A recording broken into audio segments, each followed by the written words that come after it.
పేతురు ఏమంటాడు, ప్రభువా నువ్వు వెళ్ళొద్దు, నా కాళ్ళు గడవద్దు అంటాడు. అంటే నువ్వు కాళ్ళు గడవకపోతే నాలో నీకు పాలు పంపులు లేవు అంటాడు. అన్నప్పుడు ఆయన ఏమంటాడు, అయితే నాకు స్నానం కూడా చేయించే ప్రభువా అంటాడు, నా తల నుంచి కడిగే అంటాడు. అంటే ఒక్కసారి స్నానం చేసిన వాళ్ళకి మళ్ళీ స్నానం అవసరం లేదంటాడు. స్నానం అనగా బాప్తిస్మం. నువ్వు ఆల్రెడీ బాప్తిస్మం తీసుకున్నావు కాబట్టి నీకు ఇంకొకసారి బాప్తిస్మం అవసరం లేదు.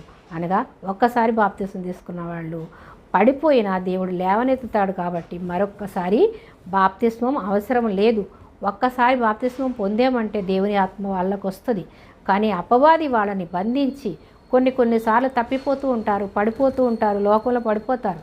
కానీ దేవుడు వాళ్ళని మళ్ళీ తిరిగి దేవుని దగ్గరికి రప్పించుకుంటాడు. అంతవరకు దేవుడు సమయాన్ని ఇస్తాడు. మనకిచ్చిన సమయాన్ని సద్వినియోగం చేసుకోవాలి. కానీ దుర్వినియోగం చేసుకుని దుష్టుని చేతిలోకి వెళ్ళిపోతే మనము నిత్య నరకాగ్ని పాలైపోతామని గ్రహించుకోవాలి ప్రతి మానవుడు.